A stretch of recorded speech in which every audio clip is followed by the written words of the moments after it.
I get a phone call from Andrew, who's he's the CEO, president, whatever. He's the head of the whole CSM thing. He pretty much, runs it. And he's like, I've got a really, really big opportunity for myself in Los Angeles. Holt, Violet, and me are moving.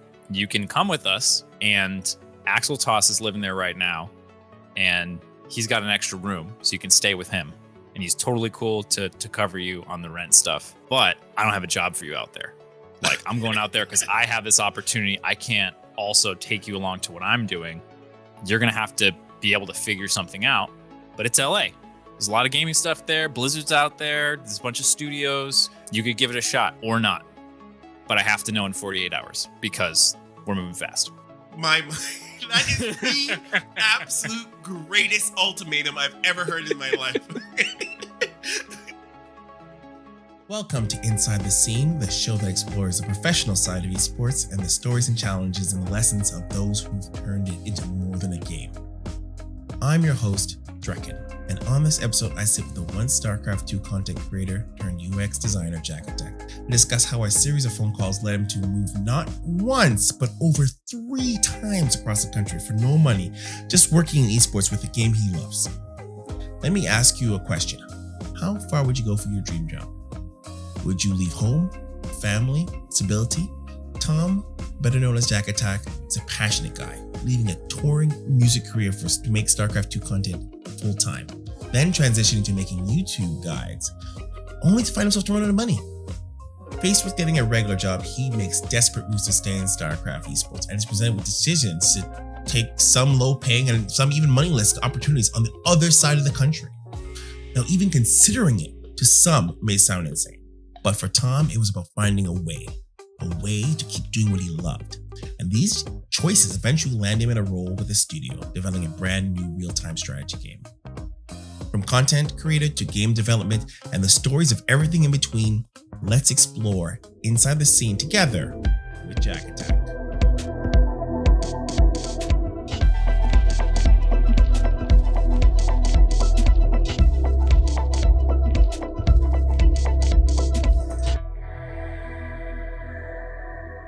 And you're musically inclined. When we're talking creative, you're like the music type. And what drew you initially to music in the first place?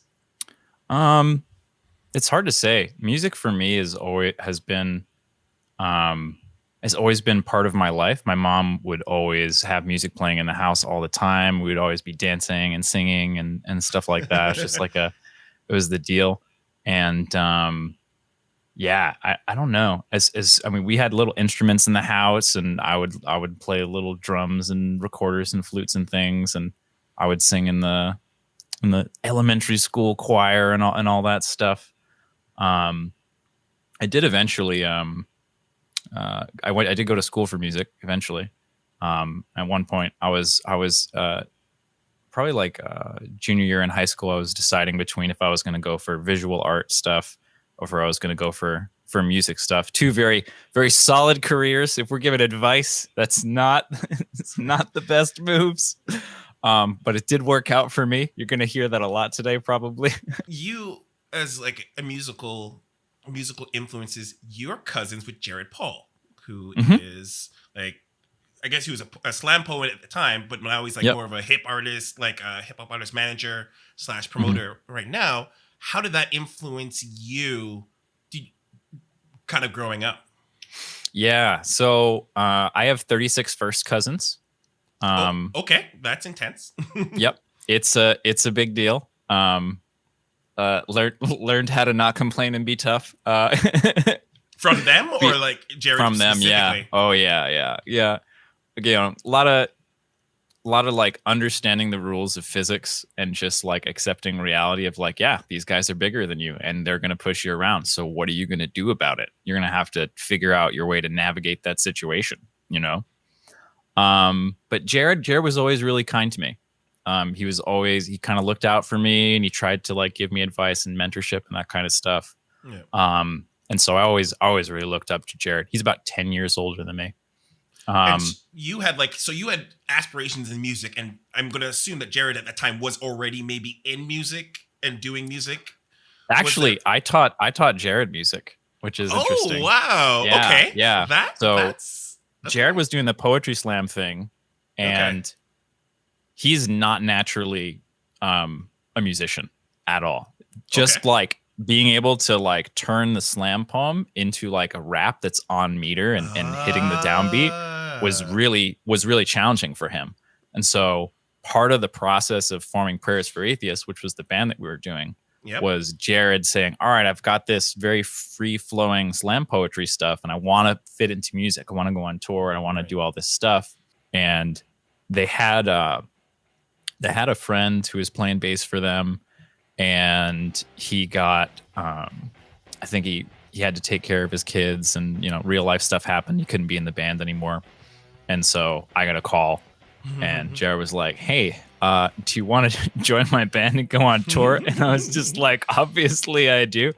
That was one of those moments. I was like, I was on the lawn in front of the music center at Rhode Island College, and just been like getting that call, and I was like, "Oh, this is great. Yep, this is what I want to do with my life. This is amazing." How old are you at this time? 2021, around there. Okay, so I think I was either sophomore or junior in college. So you're in college at this time, get this call, tells you that you're going to pick up, like, today, come, let's go, we're going touring. What's going on? Hold on. What's going on with college? Are you like, I'm leaving college right now? Am I finishing the semester? Like, where's the money that's been, like, you have to, what happens there? What's with the... Yeah, so I think it was, we went around my college schedule for the most part. Okay. So it was like we had summer tour 2009, then we had winter tour during my winter break, and then summer tour 2010. And then we did a bunch of local shows. So I probably did about 200 shows in total with Prayers for Atheists. It was excellent. 200 shows? Wow. Yep. Okay. So what was the story about the ending of that? So I had an unrealistic attachment to telling the truth. Telling the truth is good. Being honest is good. Still all about that.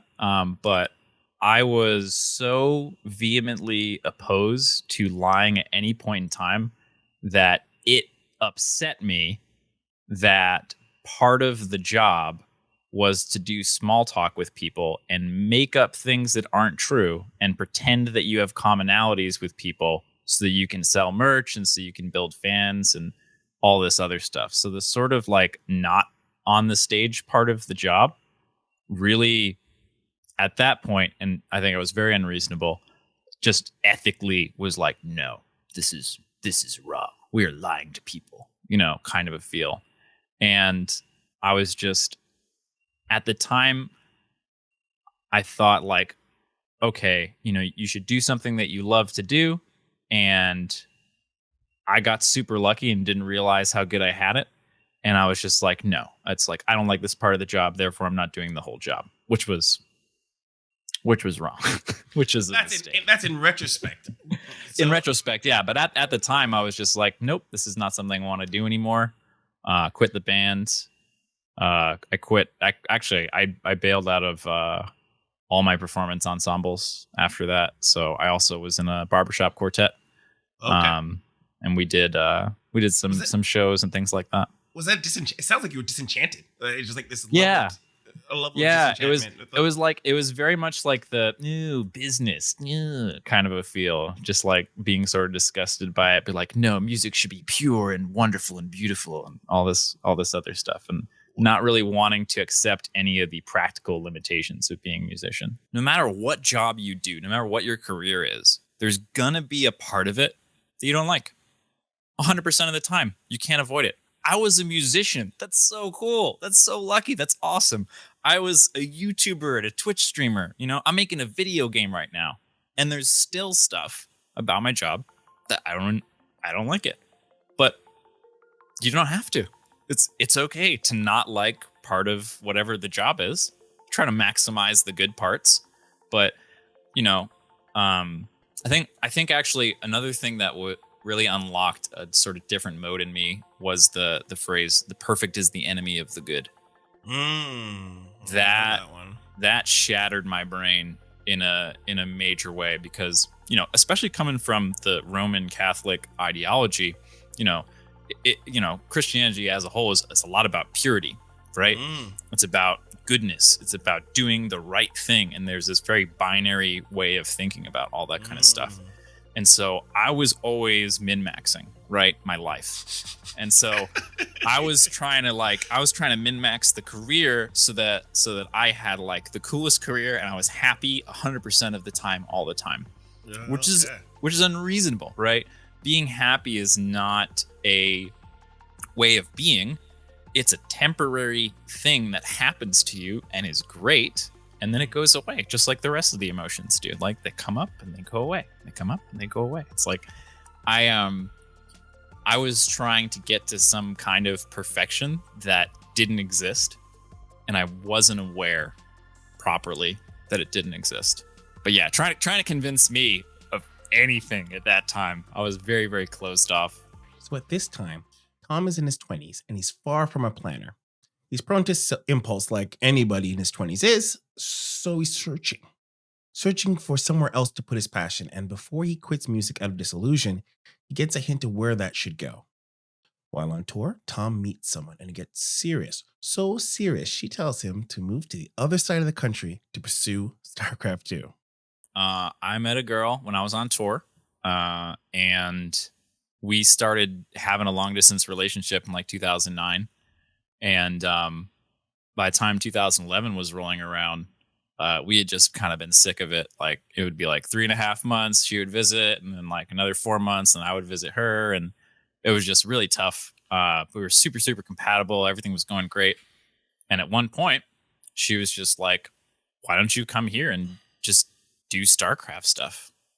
and I was just like, I would never have thought of it myself. I never would have had enough like ambition to be like, yeah, I'm just going to do this. But her putting the idea in my mind and then just basically being like, hey, yeah, you can stay here and I'll support you and you can just get yourself started.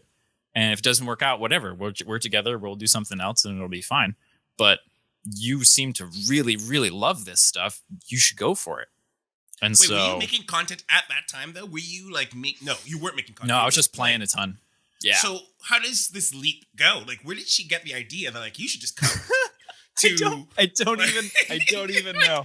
I think like, a lot of it was from? just where like, are we moving from? Like, are you moving? Like, that's that's Rhode Island to California. Oh my god, that's like on the other side of the country. So, this girl's like, yo, why don't you just pick up whatever you're doing, wherever you are, stop that, come all the way over, like pack up your stuff and do content, play, be a pro? Like, what was the proposition? I came up with the idea of how I was going to do it, basically, but she was just like, do your StarCraft stuff. Like, that is very open-ended. Yeah. And I was just like, yeah, I could do stuff. I could do this, or I could. And I started, it just all I needed was that little idea thing. I just started basically taking off, And I guess what was like, did you say to yourself that you would be working towards making money? Were you just like, I'm just going to do it and see where I go? Because you're not like, at this time, I presume you're still not that planner person. You're still like, obviously, clearly you're just like, yeah, sure. Caution to the wind. I'll go across the country. Whatever. Yeah. I began to become a planner at that point because I had to have some kind of a plan. So I sold my car, I sold all my instruments, and I ended up just banking away a ton of money, working a couple of different jobs, just like saving up. And the plan was like, all right, I'm just going to out volume everyone. I'm just going to stream every single day, and I'm going to build an audience, and I'm going to figure it out, and I'm going to, get feedback and improve my product, whatever it is. And and the original idea was basically you had Day 9 doing all these like really cool, intricate, strategic. A lot of if you look back for my old stuff, I just sound exactly like Day 9. Same vocal cadence. He was the only guy I was listening to. I got a lot of shit for it.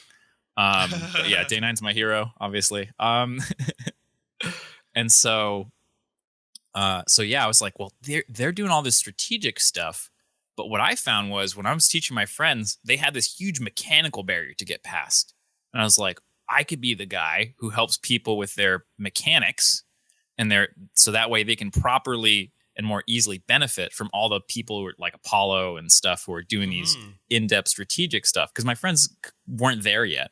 They saw like a day nine daily and they'd be like, oh, I don't know how to, that's too complicated for me.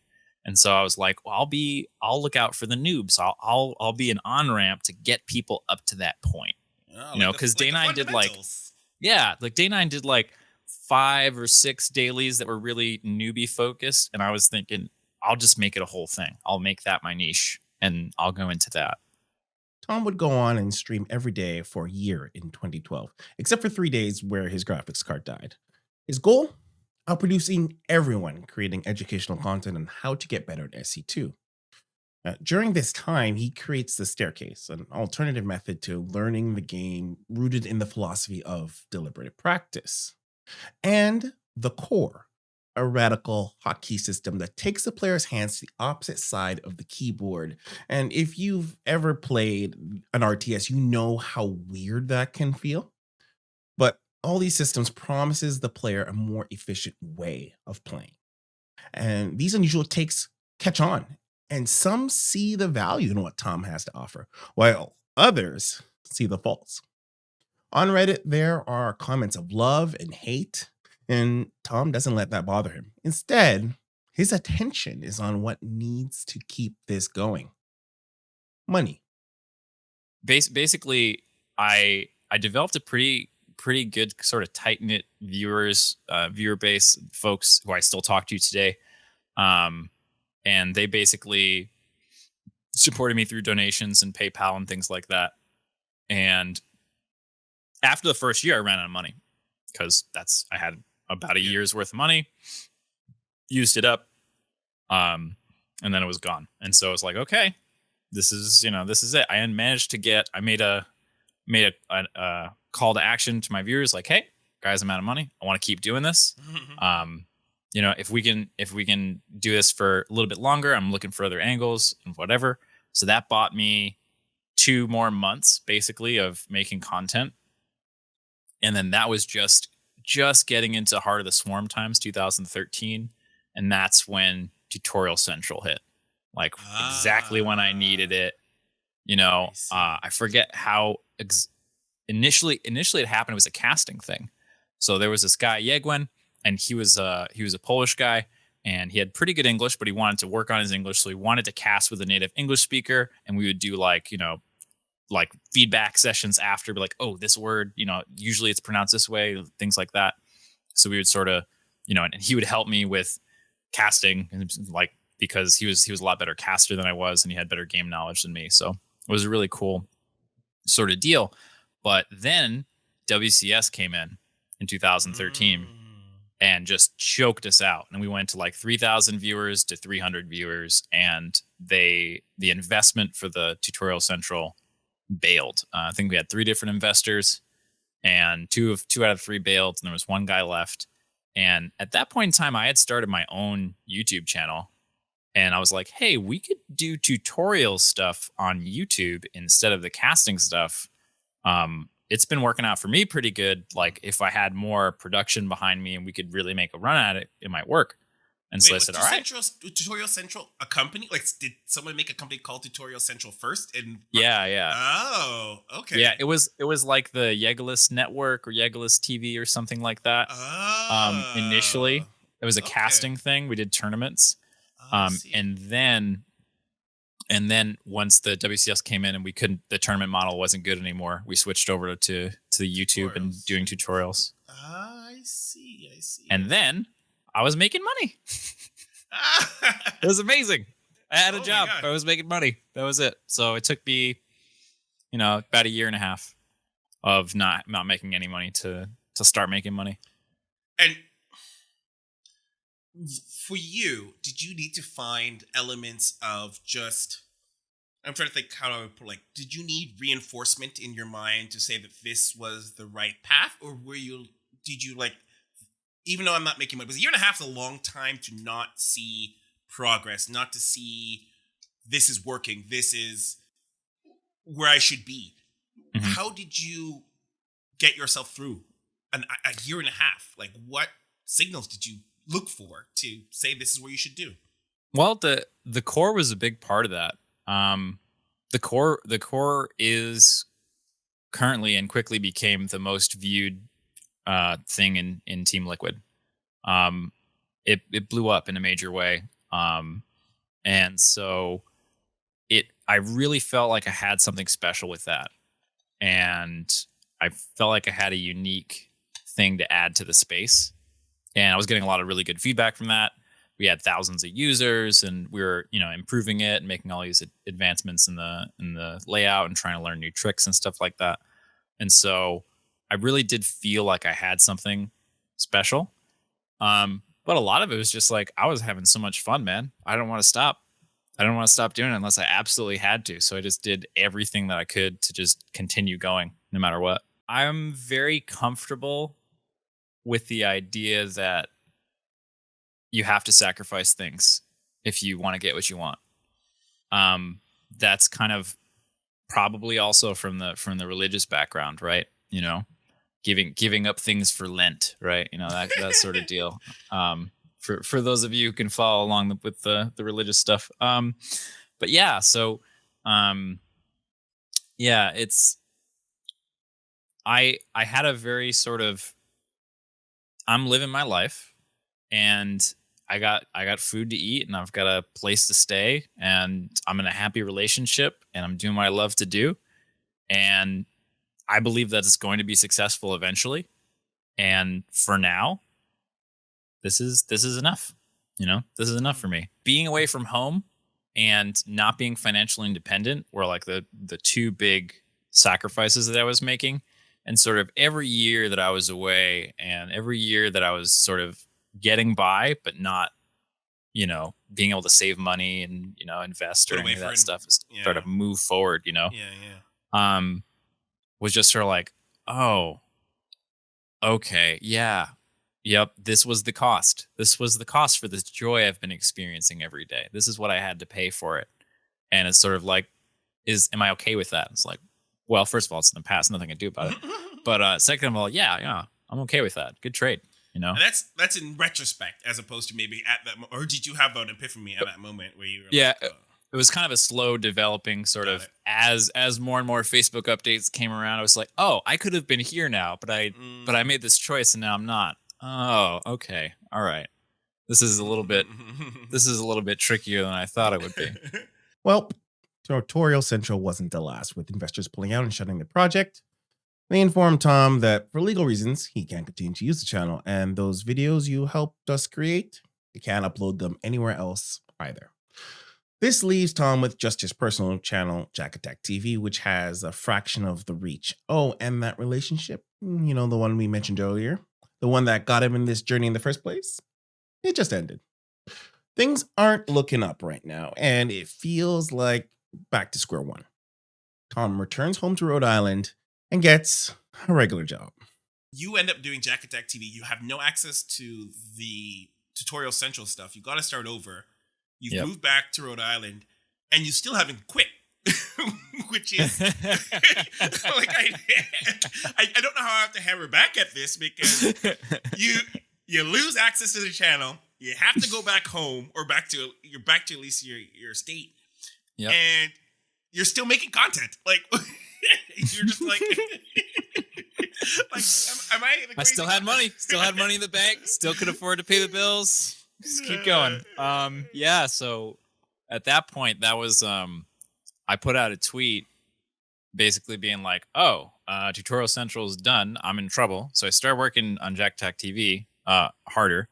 And also I put out a tweet, and I was just like, hey, I've learned these skills. I can do video editing. I can do this. It's just like, if you're in esports, I want to be in esports, any esports, fine. Like, just give me some work. I can do good work. I can learn fast. You learn something, I can learn it. Just putting the feelers out. And this guy, Andrew, hits me up in my DMs, and he's like, hey, do you want to move to Atlanta and live with Polt and Violet and make content? What is this Yes, world? obviously. What the fuck is this? It was like in 2010 when I was on tour texting Scott, my buddy Scott, we were talking about Pult's build orders. Like, oh my god, it was such a god, just what total is this starstruck. world, man? Yeah. People's calling up like, "Do you want us to move?" Like, yeah. Well, and that's kind of the thing, right? If you're willing to just move, and I didn't really get paid, so it's just like make content, and the deal is we'll take care of you. You get to live here. You don't got to pay rent. Well, you know, you can have a credit card for food, buy whatever food you need, you know, take care of yourself. That's that and the other thing. And, you know, and you can do this. And I was just like, yeah, that's what I've been doing anyway. With another opportunity in Atlanta, Georgia, Tom packs up once again, this time to do CSN Training Camp, a StarCraft 2 reality show starring pro players Pult and Violet. The show has community members send in applications to be selected to be on either player's team and get coaching to help their side win. Pretty simple premise. The show is littered with a myriad of familiar StarCraft 2 faces. Winter and Axeltoss can be seen on the couch hosting, while current day familiar faces can be seen auditioning as contestants, looking to get their shot. That was I came on for CSN Training Camp to do. There was actually this huge hiatus in the CSN Training Camp of like 4 months. And I came in the middle of that, and I ended up recording the last 2 episodes with Axeltoss. The first video editor was so good. He got picked up by Riot to do stuff for League, and he didn't have time for the project. He thought he was going to have time. He's like, yeah, I'm going to get to it. But he just got bogged down. Tough situation. Don't blame him for a second. And then we were like, okay, well, I'm not a trained video editor. I don't have credentials. I didn't feel like I could do that job. And so we hired somebody else. We went on Craigslist and we found someone, and they just took forever with everything, and they didn't understand the space. We had to do a lot of this explanation about why certain shots didn't make sense or why that wasn't the highlight of the game. Were you lead on this project? Were you like the main lead, or you just like what's your role? Getting executive producer is the official term. Yeah. So me, Alex, Axeltoss, and Andrew were executive producers of CSN Training Camp. Got it. And yeah, and were you producing it for a network, or was this all for CSN specifically? Was CSN selling this to somewhere else? Like, was this like a big gig, or was this all self in-house? It was all in-house. We basically went into debt, not we, but you know, some of the other guys to get the money, right? And you know, we're trying to, you know, make that back basically on the show. Mm-hmm. And we did eventually sell it to Machinima. However, in order to do that, we needed to deliver to them 6 episodes of a certain length, of a certain quality by X date. And our video editor was gone. Okay. And so it was me and 3 weeks, and it had to get done. And so what I did was I lived in that studio for 3 weeks. I would work for 20 hours. My bed was directly behind my desk.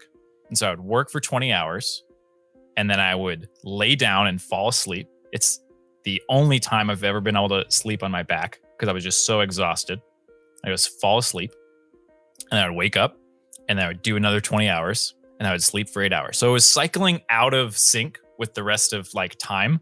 But in that zone, there wasn't light or sound. And so it was just, I was in my own little weird 28-hour cycle world for 3 weeks. And I learned more about video editing in those 3 weeks than I learned at any point in the rest of my career, pretty much.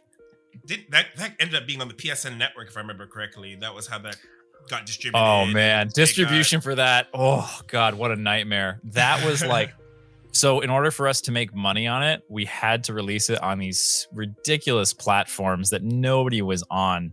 Like it lived on like the PlayStation network for a little while. It lived on Verizon Go 90, which was like a Verizon's attempt to get into like gaming content, which was a disaster. So like we sold it, we broke even, and nobody saw it. Nobody saw the show. Nobody watched. It wasn't up on YouTube or anything like that. And it was just that was definitely a frustrating part of it because that was sort of for me that was the more important part. I thought it was really cool and I wanted to see if people liked it, you know? Especially as someone who gets a lot of reinforcement from community feedback and people seeing your work Mhm. rather than maybe the dollar signs. I imagine that must have been heartbreaking. There must have Yeah. been. Yeah, yeah, and I most of the time I couldn't tell anyone about it either. So people would be like on Reddit asking me like, "Hey, Jack, when's that CSN training camp coming out?" It's like, well, it is out currently. It's on Rise and Go 90. Here's this easy 35-step process for you to watch this show that I know you're not going to follow. And so, pulling from that experience, what was like, what was the key takeaway from that, like the whole CSN machinima, like, or not even like machinima, but like the CSN experience of making a show that goes into a void, you know, Mhm. going into a nebulous void where no one will see it. You know, I mean, probably the best thing I learned from that is not to attach your joy with the validation of others. It's just not necessary. It was a good show. It was cool. I was really proud of the work that I did, and you know, especially for where I was at the time, it was very challenging for me. And I solved a lot of really hard problems, and yeah, it was cool content. you And said don't so let your joy be attached to the validation of others. But, like, does that mean yeah, when that didn't happen, did something happen to you internally? Like, did you? yeah. Well, I mean, I was kind of forced to let it go, right? Uh, And yeah. and it was over years, right, where it was kind of being passed around with these inane Right. networks, you know, us trying to basically. Did I think you we try to no stop we that? sold it. We sold it to Michelle. Oh man, I pushed so hard to try to Yeah. get that thing on YouTube, man. Yeah. I tried, and unfortunately, I was up against forces more powerful than myself. So it does happen from time to time. I was unlucky once. Yeah, your batting average right now is pretty good, so we'll let that Yeah. one slide. Quite happy Uh, about that. Yeah. So CSN, I'm going to assume fades in, and somehow you end up in Machinima. Yeah. What's the story Well, of actually, getting into Machinima? yeah. So I was visiting when that call got made. Hold I on. was actually Is this a? Did you get a strange phone call again? Did you just get? I a always get random- strange phone calls, man. It's the way it is. At some point in my life, someone gives me a phone call, and my life changes. I'm Man. always ready for that to happen. I need to put my phone number out on the internet for people to call me. Because like, that's how he sees like the answer, like strange phone calls in the middle of the night.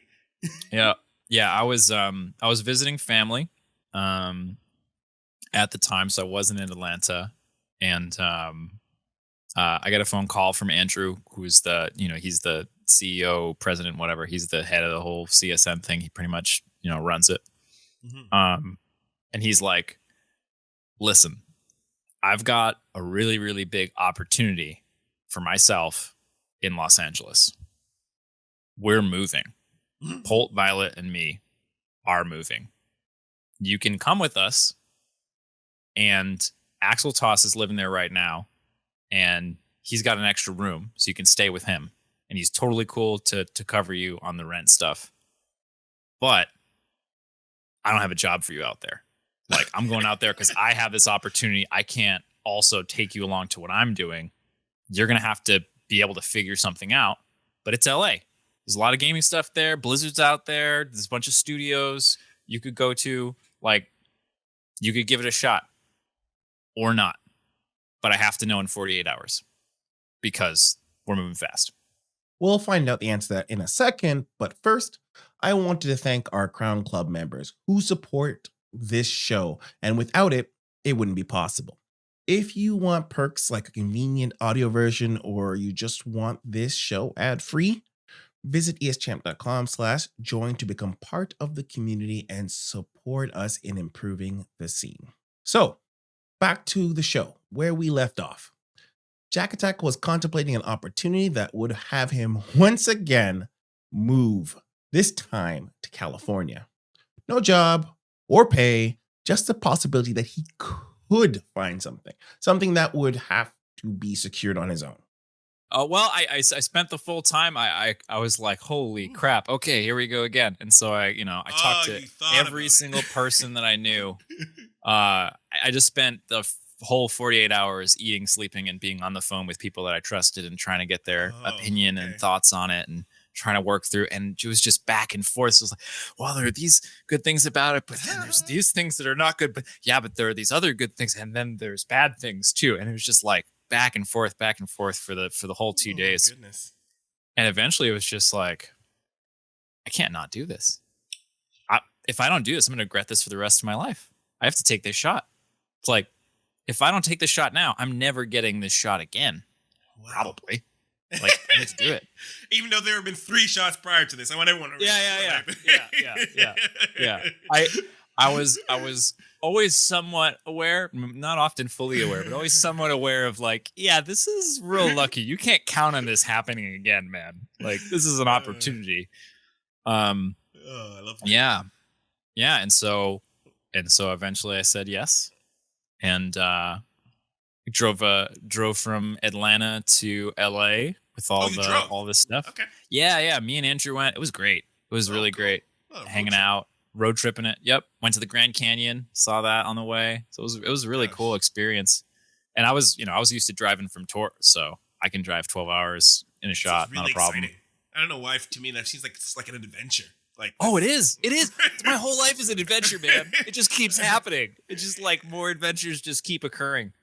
As long as I'm willing to continue to make the necessary sacrifice, I keep getting to do it. So I'm like, all right, I'm gonna keep going. Yeah, this is a great adventure. Yeah, it was, and was great hanging out with Axeltoss. He's a great dude. Took care of me in a major way. And Axeltoss is a really adept social operator. He really understands how to schmooze with people and talk and make connections and make friendships, and he knows how to treat people well so he can establish good trust and relationships and stuff like that. He has a lot of emotional intelligence. He's a very strong, it's very impressive. I did an interview with him prior to this couple of months back, and he has a really good moral compass, and he's a really he knows how to handle people's emotions with care. So so I got a lot of tutelage from him in that world, because for me, I've never been very extroverted or very social. I've always had a very small group of friends, spend most of the time by myself, lots of introspection, that kind of stuff. So being in LA, it's the social hub, man, just like social stuff happening all the time. It was a hell of experience. It was quite overwhelming for me. But he helped me a lot in that way. And you correct me from my perspective as a non-LA person, but LA, being as an artist, from you as an artist, the purity of the art where we started, now you're in LA, which almost has a veneer of fakeness to it. I don't know if this is true. like at least from an outsider's perspective, there feels like an element that's, even your barista's trying to sell you a script. Man. Every Uber driver has a movie that they're like, every Uber ride I took in LA, I was pitched something. As soon as they found out, like, once I was working in the studio anyway, but like, oh really? Yeah, you're working this. Okay. Oh, I've been actually, I don't know. I've been working on this thing recently. I think it's really special. I thought it was an urban myth, but like that, now you've confirmed to me that, like, I didn't have any silent Uber drives, unless I was just like, don't talk to me. And as soon as I found out I was going there, I was like, okay, what are the places I want to work in LA? It's just like Blizzard, number one. And then like some studio. So I applied at ESL and at Machinima. Did you exclusively esports related, or were you? Yeah, I was pretty focused. I wanted to stay in esports. I really wanted to stay in StarCraft. I really didn't want to go out into the other esports. I was very hesitant. I had that StarCraft or nothing mentality. Purity. Yep. Yeah, the purity, man. It'll get you every time. So that was, I took an Uber, and me and Tim Morton got lunch, and he paid for lunch on the Mike Morheim dime. Thank you, Mike. Appreciate you. Wait, you emailed him and said, hey, I want to I want, like, hey, I'm moving to LA. I don't have a job yet. I'd really like to work for Blizzard. Like, is there literally anything that I can do? Like, and he was like, well, let's talk. He's a great guy. He was super nice to me. Okay, hold on. Let me get it. This is almost slightly mind blowing, even though I understand it. But you just like, I'm moving to LA in a random open email because it wasn't chained to anything, just brand new email. Yep. What was it? Tell me what was the subject line. Oh, I don't know. I got my CV. I wrote a cover letter and all the normal stuff, and I sent it out. Did you send it to him in that email, or did you do the initial email where you're like? I think I used the email that like we got an email that we could send to give feedback directly to the StarCraft 2 team. Okay. And so I used that email, and I was just like, hey guys, I'm gonna be around. I'd really like to work for you. Like, these are the things that I can do, and I'm happy to learn new skills and etc. Just being really open and doing. I'll fucking wipe the floors of Blizzard to work there. Okay, I'll be your janitor. That's fine. The reason why I ask for the subject line, because I think about like the amount of emails any of these people in Blizzard must get, and the idea that like you'd have to, or at least I would guess that you'd have to at least put it in some way that they would open it and not be like, you know, obviously it's one of these people asking me for a job. Everyone asks me a job, but I guess it's it was the in, man. It was the in that I had, right. You know, like I had been to the community summit and I had been making videos for StarCraft, and you know, 4 or 5 of my suggestions at that point had been put into the game. So, you know, people kind of knew me at that point. Did you build like when you went to the community summit, did you introduce yourself to Tim Morton at the time? Like, because there's a lot of people at the community summit in general. Oh yeah. Like, how did you distinguish yourself in such a way that it was just, or was it just because you were at the community summit, they didn't mind, they opened email anyways, regardless, you think? For me, it was just the content. People people at Blizzard liked the content that I was doing. David Kim liked the fact that when I talked about patch notes and decisions, I was always very understanding of Blizzard's position. And I wasn't salty about it. I wasn't being like, oh, Blizzard should do this. And I was always trying to be like, hey, you know, they're a company, they got to make money. I'm sure there's a lot of things going on. I would really like to see this. I think it would be good. You know, that sort of deal. And so, you know, David Kim getting all the, you know, vitriol of everyone all the time. You know, here comes me, sort of like soft-spoken guy, like, hey, you know, I think it'd be cool if we had the regular clock, you know, for these reasons, and you know, it'd be good for casting, and it would help people outside the space, and you know, just trying to make my case in a reasonable way. So they recognized you at the summit, like they knew. I see. So dude, that was a crazy. The number of Blizzard employees that knew who I was when we were taking the tour blew my fucking mind. They were just like, "You're JaKaTak." I'm like, yeah, you work at Blizzard. Like, you're a real person doing a real job. I make YouTube videos for fun. Like, Jesus. But yeah, people. It was the content. People liked the content, and they knew the content, and so, I wasn't. I was very bad socially, very, very weak socially. I forgot to say goodbye to David Kim at the first summit, and he went over like, "Hey, JaKaTak," it was like, "You're gonna say goodbye," and I was just like, "You want to say goodbye to me? Like, I'm not anything." Well, like, what? Thank you. Yeah, of course I do. You're amazing. You're David Kim. You know, and so yeah, I failed on all the social things that you're supposed to do in that scenario, but I got lucky enough that the content kind of carried me through. As you say, it failed, so obviously you've done a retrospective. If in a situation like that, this is obviously a big networking event, and this is an opportunity. What is the most egregious thing you did? That I was just shy. Okay. I was just unreasonably shy, and I've always been shy pretty much my whole life. I'm not very good with new people, like in any amount. Because you are so well spoken in the sense that I think you come across very like clear of who you are and what you're doing, and I don't know the difference between then and now. That's only a few years. 3, 4. We were talking about 2018-ish, 17, like roughly the summit. So I think 16, 17 were the 2 summits I went to. Yeah. Yep. And so you come across very well spoken. So are we saying that the mistake, you feel like you just introduce yourself and put yourself out there to these people who obviously Exactly. knew who you were and were probably like, oh my God, it's JaKaTak. Yeah. I just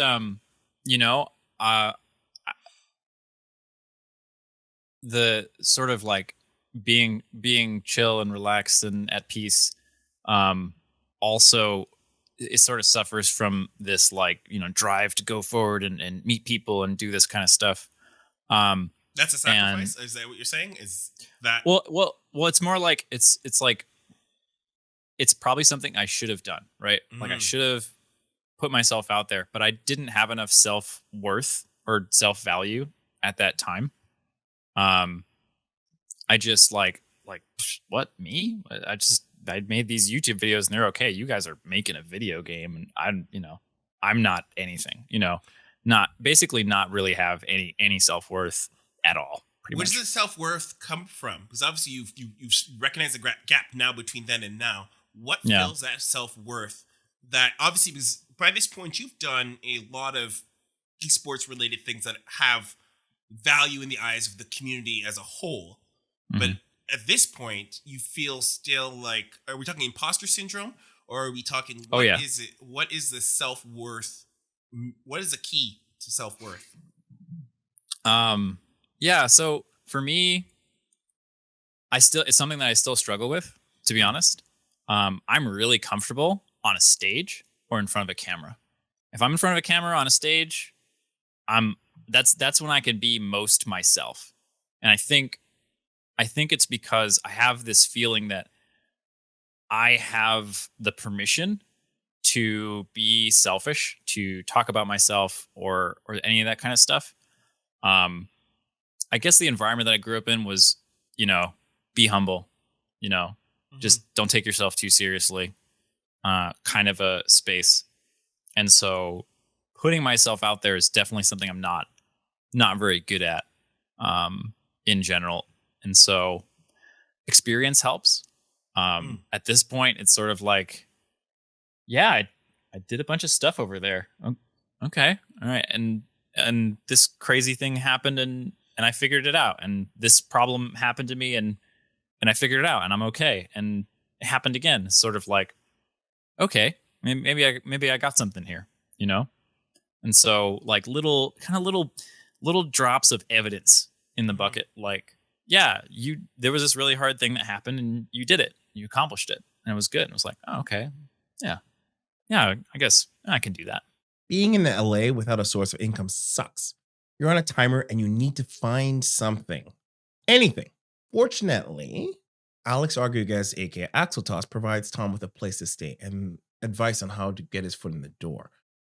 When it became apparent that Blizzard wasn't going to have anything for him, he turns his attention to Machinima, which at this time has just launched a new show called Inside Esports. It's like a ESPN Sports Center style show covering various esports titles, and Axeltoss was one of the hosts. Tom tags along, hanging around the studio, offering advice and expertise until someone finally hires him. Kind of clever, right? He's done it. And I just started sort of walking off and be like, all right, you know what? I'm going to find something to do. And then Dr. Yu comes in. I was like, hey, you're walking with a purpose. Yes, I am walking with a purpose. We're going to find some stuff. And then we're like, all right, cool. And we went out, and we found some stuff, and there was a sumo wrestling area, and it didn't have a line. So check it out. Hello, ladies and gentlemen. We achieved them. We achieved our games. Cultivating mass, bro. He has a job in esports with a real salary, living the LA lifestyle, eating out and making content. But after only 4 months, on December 19th, 6 days before Christmas, and a few minutes after this segment was filmed, Tom is called into an ominous meeting for a hard lesson. Well, that was some bullshit, man. That was me. That was me not being strong enough socially and understanding what's going on socially. So like there was a situation where someone was getting compensated for like drive time or something like that. Right. And I wasn't. And I was like, oh, this is a point in time where I need to stand up for myself and like get my compensation. But I didn't understand that like their because they were a camera op and I was technically an assistant producer, the rules were different in this way, this, that, and the other thing. And basically, my one-on-one with the guy, with the head guy, to try and push for what I thought was fair for me, was sending out these signals of like, I'm going to be a tough guy to work with. I'm not grateful. I just got in the door and I'm already pushing for more stuff. How long is that? Like, what are you talking about? Is this like a month after you get hired? Are we talking about like a day? So this is a crazy thing. LA lasted 6 months. It was Okay. 2 months of trying to find work, 4 months at Machinima, and finally getting to the end of Machinima. The last day of the season of the planned first season of Inside Esports was done filming. We got walked into the room and basically told in the least direct way that I've ever heard in my life that we were all fired. To the point where I had to like ask, I was like, so we're fired? Yeah. I mean, that's basically, the one. Yeah. And I was just like, okay. So it would seem that this adventure is over. With no job, no savings, in one of the most expensive cities, and no hope. Tom, out of options, turns to his parents, and to his surprise, they agree to bail him out on one condition. He gets a full-time job, any full-time job. Defeated, JaKaTak returns to Rhode Island for what feels like the last time. He's given a role in his father's company cleaning, all the while keeping hope for one more miracle. Because during this time, a small company named Sunspear is out trying to make the next great real-time strategy, and one of those co-founders is Dylan Khan. And that's a friend from his days back in the core. Tom helps out where he can, believing that this could be his chance of redemption. Except Sunspear has a small problem. He doesn't have enough money to take him on full time. I was holding out for Sunspear at that point. Even at the Machinima times, one of the first people that I called was Dylan, talking about potential Sunspear stuff, and if like, you know, how is the funding going? It's like, not yet. We can't hire anyone yet. We can't. So you're on the outside, and they're building Sunspear, and you're kind of, seeing it develop, and you're like, okay, I would like to be a part of this. You got your eye on it, so you're cleaning and you're doing compliance, but in your heart of hearts, you want to join up with Sunspear. Yeah, I am kind of waiting at that point. I'm like, I feel like it's gonna happen. I'm hoping it's gonna happen. I'm waiting, and then I get a call from Dylan, and Dylan says Victor Goossens just invested in Sunspear Games, and Victor Goossens is the founder of Team Liquid. Yeah. He founded it. So it was a huge moment for us, not just because we had money now, but also because we had the backing of this huge guy in the space. Yeah. That's money. Yeah.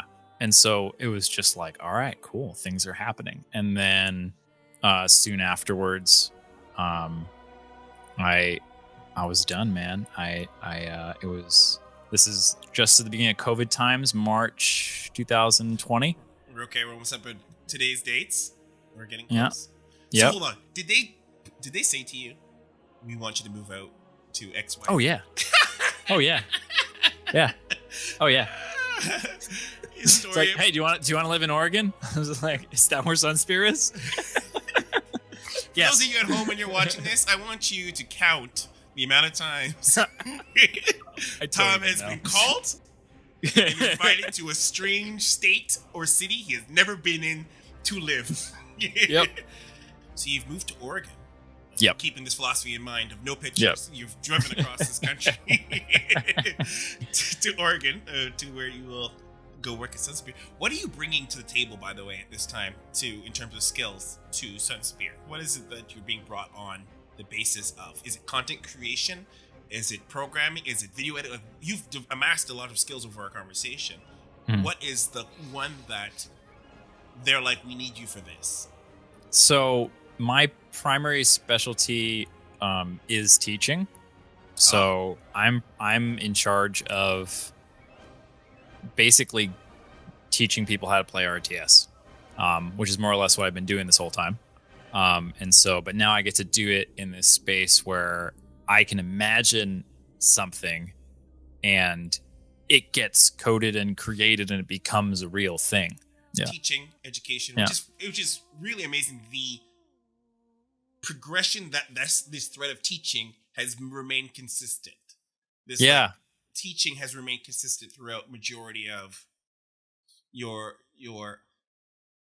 from the beginning to this point now. Teaching has been a cornerstone in one area or another. And then content creation, other skills that sort of you've learned to mix and match. How do you feel personal branding has played a role in getting your positions, getting your roles? How have you felt personal branding has played a role, if at all? Well, that's important too, right? Because part of the reason also that I was brought on is because I knew the content creation space and I had a little bit of a name. I had a little bit of fame that we could use to start a snowball and start attaching other people and getting more things going. And so, I've only just recently been able to pass off that type of stuff because now Sunspear has way more momentum and followers and all that stuff than the personal JaKaTak brand. But yeah, it's a lot of stuff that we've been talking about, the JaKaTak stuff. It's a lot of personal philosophy stuff, and thinking about life and how to be happy and all that jazz, and the hotkeys and the StarCraft videos and things like that. But how you can use games to better yourself and to understand new things or to approach situations better. And is that how differentiate is probably the word I want to land on? But we talked in the beginning. You were very much like Day 9, but then you found your own niche and you carved your own space. And coming to you are now and you're branded, because a lot of the time the themes that we've overseen in this story is it starts with a phone call. Your opportunities to a phone call. But as much as it's been very funny, a lot of those phone calls are people you've met in your journey in some way. So how do you define that lasting impression that gets you these calls? I don't know, man. I don't know. That's hard.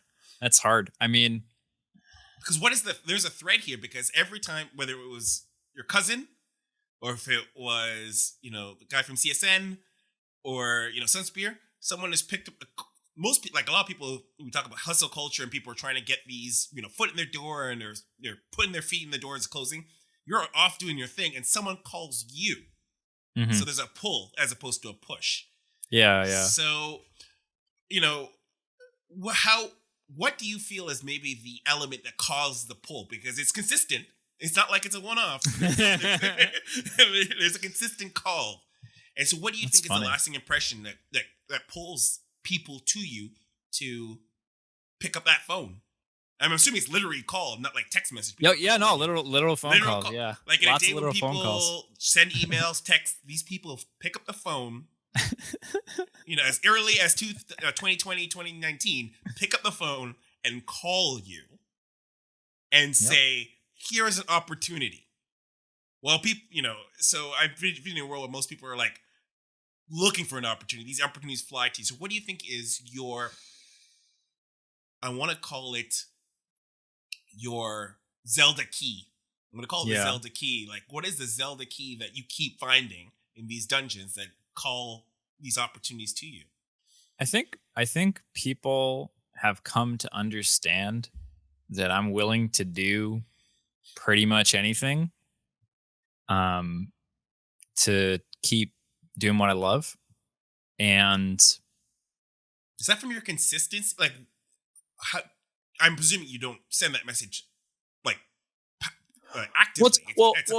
Kind of like, you think about like the like with the Atlanta thing, I was just reaching out and literally being like, yeah, it's like what like when I I didn't make it into Blizzard, but when I was reaching out to Blizzard, I was like, listen, I will literally mop floors until I can move up into a better position. I will do that. I have no problem at all doing that. There's no pride, no ego there that's going to stop me from doing some job to take some sort of step, to wherever I need to get to. So I think that some of it sort of, I kind of put that out there, and then people kind of at this point know my record, you know.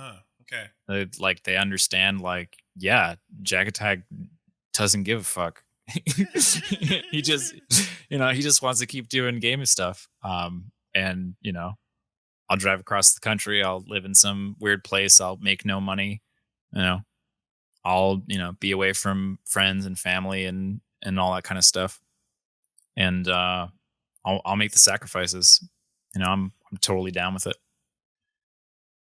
This is something I'm very curious from your perspective. A lot of times the idea of going to go do something to make no money is usually seen as bad, being taken advantage of. Do you feel like how much of the process is working for whatever you will take to get the next step versus know your worth, pay me the bare minimum wage? Where does that come into play for you in that? Even 2020 moving forward. Yeah. It's so hard. I was, I think in the beginning, I got my own start more or less just from, serving people pizzas, man, taking the pizzas out of the oven on time, just little shit like that, and saving up my money. And I was able to, get going with that. And then, I mean, I've just received an incredible amount of support from just people in the community or viewers or whatever it is for pretty much the whole time. I try to be good to people and fair, and I don't like to lie to people. I try to be reasonable. I mean, it's not really, I guess it's stuff everyone does, or everyone's trying to do. Yeah. But I guess for no money at some point. Well, yeah. A lot of times you've worked for no money.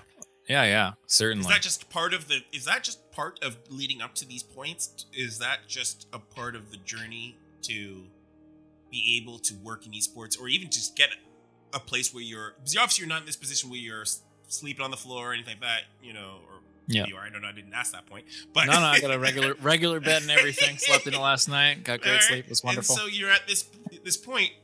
Is working for free a part of that journey? In like the idea that you have to be ready to do whatever it is you need to feel valuable, regardless of financial compensation. Yeah, well, it's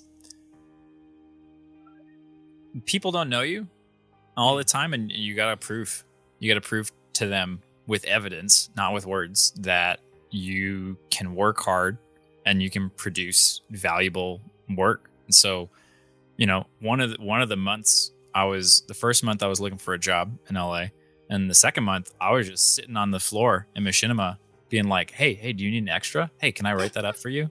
Like, hey, like, it's like, can I do that? Can I help you out? It's like, I can do some video. I could help that. I could, I would just sit there and just try to be valuable. And I guess also one of my advantages is that I'm pretty chill. I don't really get angry. I don't really get offended. I used to get offended. But I don't really get angry or offended at most things. And so in situations where stuff goes down and it's bad and everyone's freaking out, I'm the person in the room that's like, okay, what do we need to do next? These are the things that are happening. We accept reality. We make decisions. Like, let's make some decisions. What do we need to do? And so that's just my personality. Stuff doesn't freak me out as easily, or not all stuff anyway. I want to point out that being someone shy and then going into a place and just saying, hey, can I do this seems very counter opposite for you. I want to point that out because it was a challenge. It was very difficult. It was definitely a challenge. It was overcoming your fear, I guess, in that regard, because definitely I know a lot of people, if you put them in a position where you're like, I actually don't work here, and you're just in this room, I could not imagine most people going out and just like, hey, can I help you? That's a pretty amazing feat. And that was a lot of axle toss. That was a lot of axle toss helping me and being like, you should do this. And I was like, well, you're smart. You know about this stuff. You think I should do it?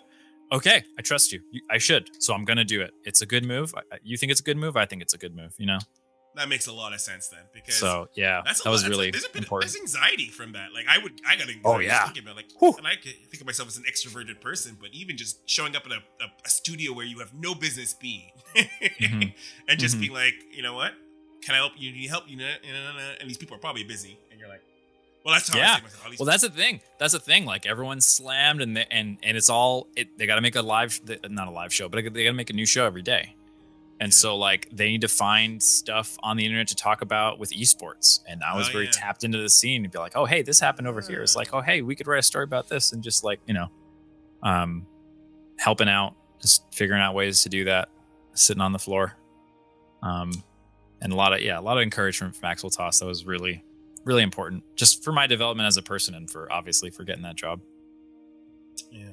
But Axel Toss, you were amazing. I just point that out. Shout out to you. Strong agree. Yeah, absolutely. So we're coming down to the end of this.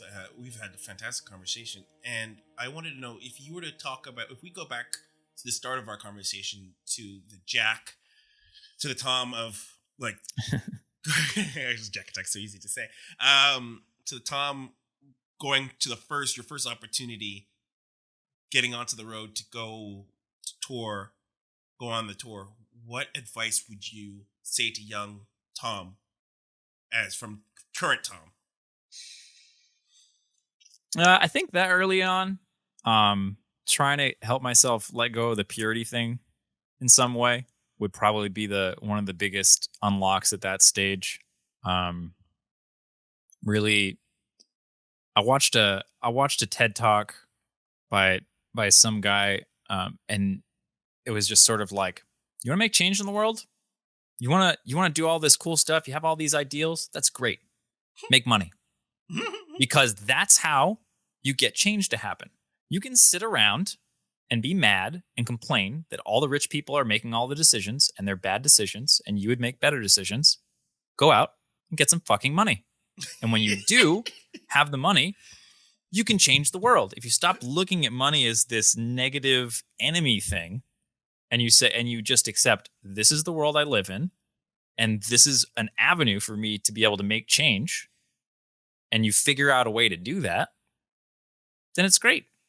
Stop thinking of money as this enemy, this evil machine that's, taking away from the purity of the world. It's a way that we exchange value with each other. It's the most recent way we figure out how to do it, and we'll figure out other ways to do it in the future. But right now, that's where we're at. And like, if you want to beat the big pharmas and the big, fat cats out there that are being selfish with their money, and you want to go out there and not be selfish with the money, then you got to get it. You got to go get the money. You got to get Yep. that money. To change, You gotta make that change. Money, Need the money. You got to get the money. Huh. I love I think I'd like to say I love the almost, not 360, but like incorporation of the things that your younger self thought were evil into still keeping a lot of that stuff, but you've merged them in a completely different way that's neither one or the other. Yeah. So many things in the world are compatible, and we are in the habit of making them at odds with each other. Oh my God. It happens so often, and I'm basically a completely different human being philosophically, mentally, every 2 or 3 years. And some of those times, like LA, 6 months, just that completely, like post LA, pre LA Tom, we're completely different human beings, just totally different, just different ways of operating, just constantly, I guess, being willing to change and being willing to challenge my own beliefs and what I think is true. And especially coming from, where I was, which was, very dogmatic. There's one right way, and you do it or you're bad, and that kind of crap. Just try to keep changing, try to keep getting better. Yeah. I love it. Absolutely. Well, I want to wrap up the end of the show, but I always ask my guests a poignant question. One last question to end us off with. If you had the ability to send a text message to everybody in the world. Everybody in the world will get a text message, and you have 140 characters to send. Oh boy. What would you say? You have the opportunity, and everyone will have to answer. Everyone will have to pick up their phones and answer it. You can send them a text. They would have to answer it. Yeah. Well, they wouldn't have to answer. They would have to pick up their phones and they would read it. They would read it. They would read this text message. Hmm. So you have the chance to reach everybody on this planet. 7 billion people plus. What would you tell them? I don't know. Maybe don't be so hard on yourself. Probably. I think you know, a lot of the suffering that people experience, and you know, of course, a lot of it's very, very real and physical, but a lot of the suffering that people experience is made in their own brain, you know, and it's made because you're always, you know, regretting the past and hoping for things in the future, being anxious for things in the future, right? You're language. you're doing all this crazy stuff. You're making these impossible standards for yourself to live up to, you know. And for me, there was always this feeling of like, if I let go of that, I won't be good at anything anymore. I'll lose my edge, you know. And I've let go of that, and it's nice. it's very nice. It's a very peaceful way of being. It's a lot less and the cool thing is sort of, if you can get a handle on most of your own psychological suffering, you're in a lot better position to help other people with their shit, whatever stuff they're dealing with. And ultimately, you know, we talked a lot about luck. For me, it's sort of an inherent responsibility. I feel that because I've been so lucky, I'm responsible to use that luck to cancel out as much bad luck as other people have had that I possibly can, you know? And so that's the goal. And that's where he is currently, working for Sunspear Games, building up their new game, Immortal Gates of Pyre, looking to welcome a whole new generation of RTS fans as their community lead. But he's also in charge of helping the user experience, taking on what he's learned from StarCraft to help people understand Immortal. The game is just only in pre-alpha, but I am really looking forward to seeing how it goes. Inside the Scene could only be made possible by passionate audiences just like you. If you want to support leveling up the scene and get perks at the same time, go to eschamp.com/join to help build the community. And as you notice from this episode, I'm a lot more involved, showing up, popping up, and helping the storytelling. And I hope you really enjoyed this different format. If you do, let me know. Until next time, good luck and have fun.